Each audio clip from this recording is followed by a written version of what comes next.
കർത്താവായ യേശു ക്രിസ്തുവിന്റെ നിസ്തുല്യ നാമത്തിൽ എല്ലാ പ്രിയപ്പെട്ടവർക്കും ക്രിസ്ത്യ വന്ദനം അറിയിക്കുകയാണ്. ഉപവാസ പ്രാർത്ഥനയ്ക്ക് കടന്നു വരുവാൻ തരണം. കർത്താവ് സഹായിച്ചു.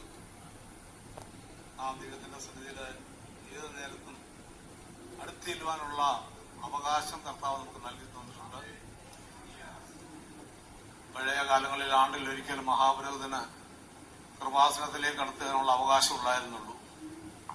എന്നാൽ കർത്താവിന്റെ കാൽവരി മരണത്തോടുകൂടി അതിപരിശുദ്ധ സ്ഥലത്തേക്ക് കടന്നു ചെല്ലുവാനുള്ള അവകാശം കർത്താവ് നമുക്ക് ഏത് നേരത്തും സദാ നേരത്തും കടന്നു ചെല്ലുവാനുള്ള അവകാശം കർത്താവ് നമുക്ക് നൽകി തന്നിരിക്കുന്നതിനാണ്. ഓരോ ദിവസവും ദൈവത്തിന്റെ വചനത്തിൽ കൂടിയായാലും മറ്റുള്ള മാധ്യമങ്ങൾ കൂടിയായാലും ഒക്കെയും നാം ദൈവത്തിന്റെ വചനങ്ങളെ ശ്രമിക്കുകയും അത് പ്രയോജനമായി ഭവിക്കുകയും ചെയ്തുകൊണ്ടിരിക്കുന്നതിനാണ് സ്തുതിക്കുകയാണ്. ജീവിതത്തിൽ നമുക്ക് ദൈവത്തോട് പ്രാർത്ഥിപ്പാൻ ഗുണം ദൈവം നമുക്ക് തന്നിരിക്കുന്ന നല്ല അവസരത്തെ സ്തുതിക്കുന്നു. പ്രാർത്ഥന എന്നുള്ള വിഷയത്തെക്കുറിച്ച് അനേക പ്രസംഗങ്ങൾ നിങ്ങൾ കേട്ടിട്ടുണ്ട് എന്നെനിക്കറിയാം. എന്നാൽ അതിലൊക്കെ ഉപരിയായിട്ട് പ്രാർത്ഥനയിൽ ഉണ്ടായിരിക്കേണ്ടുന്ന ഏറ്റവും അത്യന്താപേക്ഷിതമായ ഒരു വിഷയമാണ് വിശ്വാസം എന്നത്. നാം ദൈവത്തിൽ പൂർണ്ണമായിട്ട് വിശ്വസിക്കുകയും അത് ദൈവത്തോട് അപേക്ഷിക്കുകയും ചെയ്യുമ്പോഴാണ് ദൈവം നമ്മുടെ വിഷയങ്ങൾക്ക് പരിഹാരം നൽകി തരുന്നത്. ഒന്നാമത്തെ വിഷയം എന്ന് പറഞ്ഞു കഴിഞ്ഞാൽ നമ്മളെ കൊണ്ട് കഴിയാത്ത കാര്യമാണ് നമ്മൾ ദൈവത്തോട് പറയുന്നത്. നമുക്ക് കഴിയുന്ന കാര്യങ്ങളാണെങ്കിൽ നമ്മളൊക്കെ കാര്യങ്ങളൊക്കെ ചെയ്യും. പ്രത്യേകിച്ച് ഈ കുഞ്ഞുങ്ങൾക്കൊക്കെ അസുഖം വരുന്ന സമയത്ത് എന്തെങ്കിലും പനിയോ മറ്റുള്ള ബുദ്ധിമുട്ടുകളോ വരുമ്പോൾ എന്താ ചെയ്യുന്നത്? ആദ്യമേ മാതാപിതാക്കള് അവരുടെ കഴിവിനനുസരിച്ച് വേണ്ടുന്ന എല്ലാ ശുശ്രൂഷകളും ചെയ്തു നോക്കും. അത് പറ്റാതെ വരുമ്പോഴാണ് ഇവിടെ പോകുന്നത്, ഹോസ്പിറ്റലിൽ പോകുന്നത്. അത് സാധാരണ ഡോക്ടറെ കാണിക്കും. അത് നടന്നില്ലേ സ്പെഷ്യലിസ്റ്റിനെ കാണിക്കും. എന്ന് പറഞ്ഞ പോലാണ് നാം ദൈവത്തിന്റെ സന്നിധിയിൽ നമ്മുടെ ആവശ്യങ്ങളെ ദൈവത്തോട് നമ്മൾ അറിയിക്കും. നമ്മൾ പ്രാർത്ഥിക്കും, നമ്മുടെ കഴിവുകളൊക്കെ അനുസരിച്ച് പ്രവർത്തിക്കും. ഞാൻ പലപ്പോഴും ചിന്തിക്കാറുണ്ട്, കർത്താവ് യേശു ക്രിസ്തു ശിഷ്യന്മാരുമൊത്ത് പടകിൽ പോയ സമയത്ത് പടക് മുങ്ങാറ് വെള്ളം കയറിയപ്പോൾ പത്രോസ് ശിഷ്യന്മാർ അവരുടെ കഴിവുകൾ എടുത്ത് വള്ളത്തിൽ കയറിയ വെള്ളത്തെ അവര് കോരി കോരി കളയുമായിരുന്നു. പക്ഷെ നിവൃത്തിയില്ലാതെ വന്നപ്പോഴാണ് കർത്താവിനെ ഉണർത്തിയത്. നാഥാ, ഞങ്ങൾ നശിച്ചു പോകുന്നതിൽ നിനക്ക് വിചാരമില്ല. സ്തോത്രം. ഇന്ന് ദൈവത്തിന്റെ സന്നിധി നാം കടന്നു വന്നിരിക്കുന്നത് നമ്മളെ കൊണ്ട് കഴിയാത്ത കാര്യങ്ങള് ദൈവത്തിൽ നിന്ന് പ്രാപിപ്പാൻ. നിങ്ങൾ ഏത് വിഷയമായിരുന്നാലും ആ വിഷയത്തിന്റെ മുഖത്ത് ദൈവത്തിന്റെ പ്രവൃത്തി ഇന്ന് പകൽ സമയത്ത് വെളിപ്പെടണം. പ്രാർത്ഥനയ്ക്ക് ഉത്തരം നൽകുന്ന ദൈവം, ഹല്ലേലൂയ, നമ്മുടെ ആവശ്യങ്ങളെ അറിഞ്ഞ് നമുക്ക് വേണ്ടി പ്രവർത്തിക്കുന്ന വലിയവനായ ദൈവം നമുക്ക് വേണ്ടി ഇന്ന് ജീവിക്കുന്നു. അതിനോട് ഞാൻ ശ്രദ്ധിക്കുകയാണ്. പലപ്പോഴും നമ്മൾ ചിന്തിക്കാറുണ്ട്, എനിക്ക് ഒന്നിനും കഴിവില്ല, അല്ലെ എന്നെ കൊണ്ടൊന്നും സാധിക്കത്തില്ല. ശരിയാണ്, നമ്മളെ കൊണ്ടൊന്നും സാധിക്കത്തില്ല. ദൈവം അറിയാതെ, കർത്താവ് അറിയാതെ, കർത്താവ് യേശു ക്രിസ്തു പ്രകാരം എന്നെ പിരി നിങ്ങൾക്ക് ഒന്നും ചെയ്യാൻ സാധിക്കത്തില്ല. ശരിയാ, വളരെ സത്യമാ. നമുക്കൊന്നും സ്വയമായിട്ട് നമുക്കൊന്നും ചെയ്യുവാൻ സാധിക്കത്തില്ല കർത്താവിനെ കൂടാതെ. അപ്പോൾ നാം ദൈവത്തിന്റെ സന്നിധിയിൽ ആ സന്തോഷത്തോടെ സമാധാനത്തോടെ ആയിരിക്കണം എന്നുണ്ടെങ്കിൽ ദൈവമായിട്ടുള്ള ആ അഭേദ്യ ബന്ധത്തിൽ നമ്മളായിരിക്കണം. എങ്കിൽ മാത്രമേ നമുക്ക് ദൈവസന്നിധിയിൽ അനുഗ്രഹം പ്രാപിപ്പാൻ തന്നെ സാധിക്കത്തുള്ളൂ. ഒരു വേദവാക്യം വായിപ്പാൻ ആഗ്രഹിക്കുകയാണ്. ലൂക്കോസിന്റെ സുവിശേഷം അതിന്റെ 9-ാം അധ്യായം അതിന്റെ 13-ാം വാക്യം. ലൂക്കോസിന്റെ സുവിശേഷം 9-ാം അധ്യായം അതിന്റെ 13-ാം വാക്യം. അവനവരോട് നിങ്ങൾ തന്നെ അവർക്ക് ഭക്ഷിപ്പാൻ കൊടുപ്പീൻ എന്ന് പറഞ്ഞതിന് 5 അപ്പവും 2 മീനും അല്ലാതെ അധികം ഞങ്ങളുടെ പക്കലില്ല. ഞങ്ങൾ പോയി ഈ സകല ജനത്തിനു വേണ്ടി ഭോജ്യങ്ങൾ കൊള്ളണമോ എന്നവർ പറഞ്ഞു. മതി. ഏത് കൊച്ചുകുട്ടിക്ക് വരെയും അറിയാവുന്ന ഒരു കഥയാണ് കർത്താവായ യേശു ക്രിസ്തു 5 അപ്പവും 2 മീനും കൊണ്ട് 5000 പേരെ പോഷിപ്പിച്ച കഥ. ഇവിടെ യേശു ശിഷ്യന്മാരോട് പറയാണ്, നിങ്ങൾ അവർക്ക് ഭക്ഷിപ്പാൻ കൊടുപ്പി. ഒരു വല്ലാത്തൊരു വിരോധാഭാസമാണ് കർത്താവ് അവിടെ പറഞ്ഞത് നമുക്ക് തോന്നും. കാരണം അതിന്റെ 9-ാം അധ്യായത്തിന്റെ ആദ്യത്തെ ചില ഭാഗങ്ങളൊന്ന് വായിച്ചാട്ട്.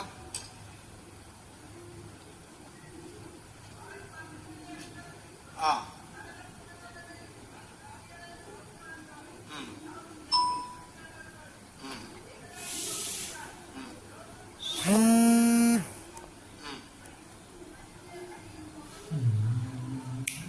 മതി മതി മതി മതി. വഴിക്ക് വടിയും പൊക്കണവും അപ്പവും പണവും എടുക്കരുത്.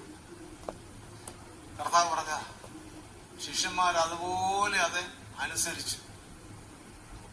അതിനുശേഷം ഇവര് ചെയ്ത ശുശ്രൂഷകളെല്ലാം കഴിഞ്ഞ ശേഷം ആണ് യേശുവിന്റെ അടുത്ത് വന്നത്. അതിന്റെ 10-ാം വാക്യത്തിൽ വായിച്ചോട്ടെ. മൈക്ക് കൊണ്ട് കൊടുത്തേ, മൈക്ക് അറിയില്ല. അപ്പോസ്തലന്മാർ മടങ്ങി വന്നിട്ട് തങ്ങൾ ചെയ്തതൊക്കെയും അവനോട് അറിയിച്ചു. അവരെ കൂട്ടിക്കൊണ്ട് ബെത്സയിദ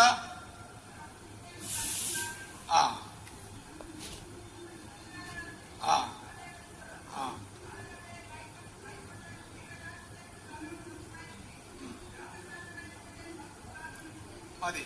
ഇതിനു ശേഷമാണ് കർത്താവ് ശിഷ്യന്മാരോട് പറഞ്ഞത്, നിങ്ങൾ അവർക്ക് ഭക്ഷിപ്പാൻ കൊടുപ്പി. സാധാരണ ഗതിയിൽ നോക്കിക്കഴിഞ്ഞാൽ യേശു അവരോട് ഈ പറഞ്ഞതിനകത്ത് എന്തോ യുക്തിയുള്ളത്. ഇവരുടെ കയ്യിൽ 5 പൈസ കയ്യിലില്ല. കാരണം യേശു പറഞ്ഞു, എന്ത് ചെയ്തു? നിങ്ങൾ പണം എടുക്കരുതെന്ന് പറഞ്ഞു, അപ്പം എടുക്കരുതെന്ന് പറഞ്ഞു. ഇത്രയും പറഞ്ഞ ആ കർത്താവ് തന്നെയാണ് അവരുടെ ഇല്ലാത്ത അവസ്ഥ മനസ്സിലാക്കിയിട്ട് അവരോട് പറഞ്ഞത്, നിങ്ങൾ ഇവർക്ക് ഭക്ഷിക്കാൻ കൊടുപ്പി.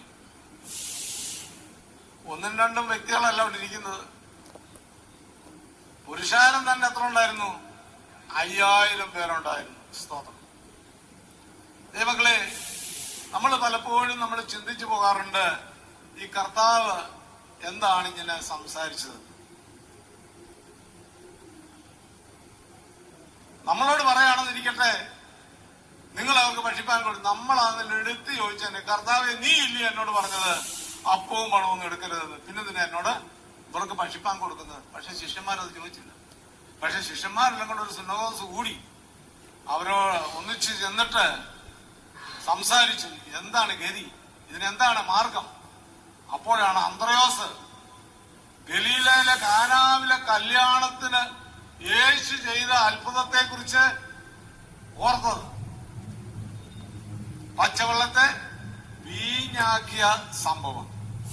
അന്ത്രയോസ് അവിടെ എല്ലാം ജനത്തിന്റെ ഇടയിലെല്ലാം ഇങ്ങനെ പരിധി നോക്കിയപ്പോ ഉണ്ട് ഒരു കൊച്ചു പയ്യന്റെ കയ്യില് ഒരു ചെറിയ പൊതിക്കെട്ടിരിപ്പുണ്ട്. മോനെ ഇതെന്താടാ? അപ്പൊ പറഞ്ഞു, അമ്മ എനിക്ക് കഴിക്കാന് തന്ന സാധനം അപ്പ. എത്ര ഉണ്ട്? 5 എണ്ണം ഉണ്ട്, 2 മീനും ഉണ്ടെന്ന് പറഞ്ഞു. അന്ത്രയോസ് ശിഷ്യന്മാരുടെ ഇടയിൽ വലിയ പ്രവൃത്തി ഒന്നും ചെയ്തായിട്ടൊന്നും കാണുന്നെങ്കിൽ തന്നെയും ഈ പ്രവൃത്തി പ്രസിദ്ധമായി. ഹല്ലേലൂയ. നമ്മുടെ ക്രിസ്തീയ ജീവിതത്തിൽ നമുക്ക് വലിയ കാര്യങ്ങളൊന്നും ചെയ്യാൻ സാധിച്ചില്ലെങ്കിലും കർത്താവിന്റെ അടുത്തേക്ക് ചില വ്യക്തികളെ അങ്ങോട്ട് കൂട്ടിക്കൊണ്ട് നിന്നാ മതി, ദൈവം ബാക്കി കാര്യങ്ങൾ ചെയ്തോളൂ. ഈ ബാലനുമായിട്ട് അവിടെ ചെന്നിട്ട് പറഞ്ഞു, എന്റെ കയ്യിൽ 5 അപ്പവും 2 മീനും ഉണ്ട് കർത്താവേ എന്ന് പറഞ്ഞു. കർത്താവ് പറഞ്ഞു, നിങ്ങള് പന്തിയായിട്ട് ജനത്തെ ഇരുത്താൻ പറഞ്ഞു. Praise the Lord. 5 അപ്പവും 2 മീനും എടുത്ത് കർത്താവ് വാഴ്ത്തി അനുഗ്രഹിച്ച് കൊടുത്തു. സ്തോത്രം. ഒരപ്പം പോലും ഇല്ലാത്ത ശിഷ്യന്മാരുടെ തോളിൽ ഒരു കൊട്ട അപ്പം നിറച്ചു കൊടുക്കുവാൻ കൊണ്ട് ദൈവം വിശ്വസ്തനായി. സ്തോത്രം. അവരെ പറഞ്ഞത്, കർത്താവേ നീയല്ലേ ഞങ്ങളോട് പറഞ്ഞത് എന്താണ്? അപ്പം എടുക്കരുത്, പണവും എടുക്കരുത്. പണം ഉണ്ടായിരുന്നെങ്കിലും വലിയ ഗതിയൊന്നും ഉണ്ടാകത്തില്ല. ഇത്രയും എണ്ണത്തിന് എവിടുന്ന് പണം ഉണ്ടാക്കാനാ? ഞാനിത് എന്റെ ചിന്തയിലൂടെ വന്ന ഒരു ചിന്തയാണ് ഓർപ്പിക്കുന്നത്. അതായത് ഇവരുടെ കയ്യിൽ അപ്പമോ ഇവരുടെ കയ്യിൽ ഒരു പൈസ എങ്കിലും ഉണ്ടായിരുന്നെങ്കിൽ ഇവന്മാരിൽ ആരെങ്കിലും ഒരാള് തട്ടിവിട്ടേനെ. എന്താണ്? ഞങ്ങളുടെ കയ്യിലെ കാശും ഞങ്ങളുടെ കയ്യിലെ അപ്പം കൊണ്ടാണ് ഇത്രയും ജനത്തിന് ഞങ്ങളും അതിനതിൽ പ്രവർത്തിച്ചു. എല്ലാരും പറഞ്ഞ് പ്രസംഗിച്ച് കേൾക്കാറുണ്ടല്ലോ, ഈ സർവ സൃഷ്ടികൾക്ക് ശേഷം മനുഷ്യനെ സൃഷ്ടിച്ചതിന്റെ കാര്യം എന്താ? സ്തോത്രം. ഞാനും കൂടെ ദൈവത്തെ സഹായിച്ചായിരുന്നു എന്ന് പറയാതിരിക്കാനാണ് ദൈവം അങ്ങനെ ചെയ്തത്. ദൈവത്തിന് ചില പ്രവൃത്തികൾ മുന്നമേ ദൈവം മനസ്സിലാക്കും. ഹല്ലേലൂയ. ഈ ശിഷ്യന്മാരുടെ ഉള്ളു ഒരു പക്ഷേ ദൈവം മനസ്സിലാക്കിയിട്ടായിരിക്കും അവരോട് പറഞ്ഞത്, നിങ്ങൾ അപ്പം എടുക്കരുത്, നിങ്ങൾ പണവും എടുക്കരുത്. സ്തോത്രം. അവരോടാണ് പകൽ സമയത്ത് ഞാൻ ഓർപ്പിക്കട്ടെ, നമ്മുടെ പക്കൽ ഉള്ളതിനെ ദൈവത്തിന്റെ കരങ്ങളിൽ സമർപ്പിക്കുന്നെങ്കിൽ ദൈവം നമ്മളെ അത്യന്തികമായിട്ട് അനുഗ്രഹിക്കുവാൻ യാതൊരു സംശയമില്ല. ഈ ഇല്ലായ്മകളെ തുറന്നു പറയുമ്പോഴാണ് ദൈവം പ്രവർത്തിക്കുന്നത്. നമുക്കറിയാം, പ്രവാചക ശിഷ്യയോട് ചോദിച്ചു, നിന്റെ പക്കല് എന്തുണ്ട്? അവള് പറഞ്ഞു, അല്പം എണ്ണയുണ്ട്. സ്തോത്രം, അത് മതി, അല്പം ഉണ്ടല്ലോ. ഇല്ലാത്തതിനെ ഉള്ളതുപോലെ ഉളവാക്കുവാൻ ശക്തിയുള്ള ദൈവത്തിന്റെ കൈകൾ അല്പം നീ ഏൽപ്പിച്ചു കഴിയുമ്പോൾ, അല്പത്തിൽ വിശ്വസ്തനായാൽ അധികത്തിൽ കാര്യവിചാരകനാക്കും എന്നുള്ള വചനം പോലെ നമ്മൾ അല്പമായിട്ട് ദൈവത്തിന്റെ കരങ്ങളിൽ ഏൽപ്പിക്കുന്നെങ്കിൽ ദൈവം അതിനെ അനുഗ്രഹമാക്കി തീർക്കും. ഇവിടെ ശിഷ്യന്മാരോട് പറഞ്ഞു, കർത്താവ് പറഞ്ഞു, നിങ്ങൾ അവരെ പന്തിയായിട്ട് ഇരുത്താൻ പറഞ്ഞു. അപ്പോൾ ഒരുപക്ഷെ അവർ അന്യോന്യം നോക്കി കാണും, ഈ കർത്താവ് എന്തോ ഈ പറയാൻ പോകുന്നത്, എന്തോ ചെയ്യാൻ പോകുന്നത്. ഈ 5 അപ്പവും 2 മീനും കൊച്ചു ഈ പയ്യന് കഴിക്കാനുള്ളതാണ്. ഒരുപക്ഷെ ഈ 5 അപ്പവും ഒന്നിച്ചു വേണമെങ്കിൽ വയലിട്ടാല് പോകാനുള്ളതേ ഉള്ളൂ. ഇതുകൊണ്ട് കർത്താവിന് എന്ത് ചെയ്യാൻ പറ്റും എന്നൊക്കെ പക്ഷെ ഒരുപക്ഷെ ചിന്തിച്ചു കാണുമായിരിക്കും. എന്നാൽ ദൈവത്തിന് മനുഷ്യന് അസാധ്യമായത് ദൈവത്തിന് സാധ്യമാണ്. അവർ പന്തിയായിട്ടിരുന്നു. ഒരു അക്ഷരം ചോദിച്ചില്ല, കർത്താവേ ഇവർക്ക് തികയുമോ എന്നൊന്നും ചോദിച്ചില്ല. നിങ്ങൾക്ക് കഥകൾ അറിയാമല്ലോ, അതുകൊണ്ട് ഞാൻ വിവരിക്കുന്നില്ല. അവരെ പന്തിയായിട്ടിരുത്തി.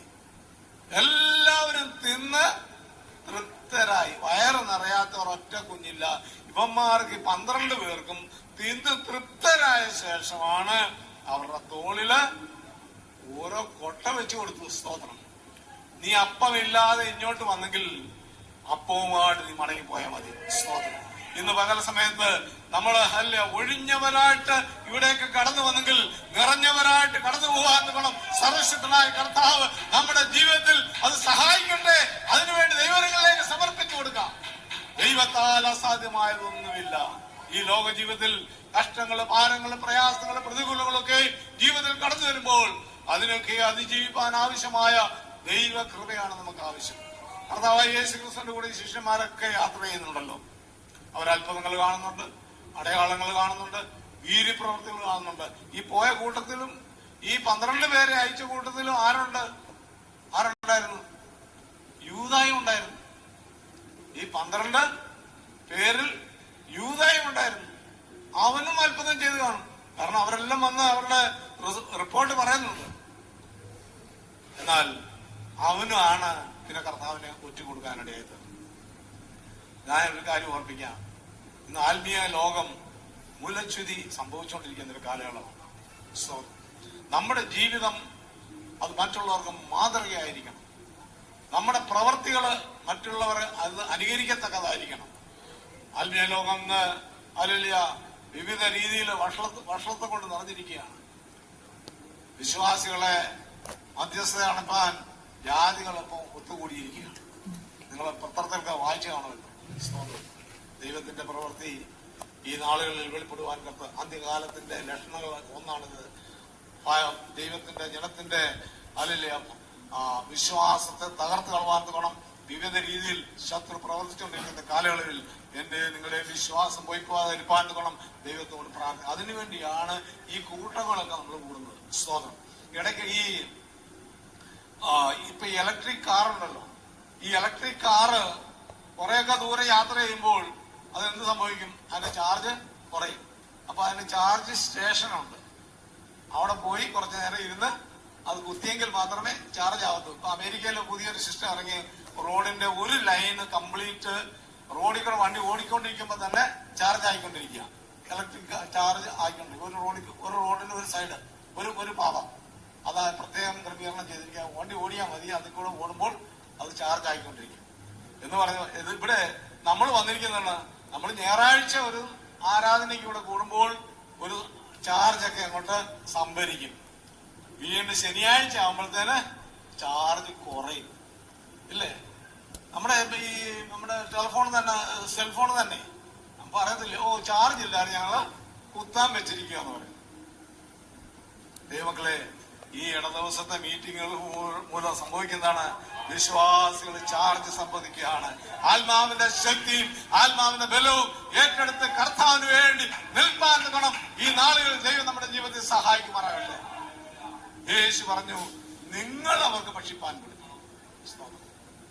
ആ ഒരു ചോദ്യം ഇന്ന് നമ്മളോടാണെങ്കിൽ വിശന്ന് വലഞ്ഞ് ആത്മീയമായി ഞാൻ പറയാണ്, ആത്മീയമായി വിശന്ന് വലഞ്ഞ് നടക്കുന്ന ജീവിതങ്ങൾക്ക് ഹല്ലേലൂയ അത് ആത്മീയ ഭോജനം പകർന്നു കൊടുക്കുവാനാണ് കർത്താവ് നമ്മളെ കുറിച്ച് നിങ്ങളെ കുറിച്ചും ആഗ്രഹിക്കുന്നത്. ഹല്ലേലൂയ. ആ നിലയിൽ ദൈവത്തിന്റെ സന്നിധിയിൽ കർത്താവേ, എനിക്ക് മറ്റുള്ളവർക്ക് ഒരു ആത്മീയ ഭോജനം കൊടുക്കത്തക്ക രീതിയിൽ എന്നെ ശക്തീകരിക്കണമേ, എന്നെ ബലപ്പെടുത്തണമേ നമുക്ക് പ്രാർത്ഥിക്കാം. ആ അന്ത്രയോസിനെ പോലെ എന്ത് ചെയ്യണം? മറ്റുള്ളവർക്ക് പ്രയോജനമായി ഭവിക്കത്തക്ക രീതിയിൽ കർത്താവിന്റെ സന്നിധിയിലേക്ക് ചിലരെ ഏൽപ്പിപ്പാൻ കർത്താവ് സഹായിക്കും.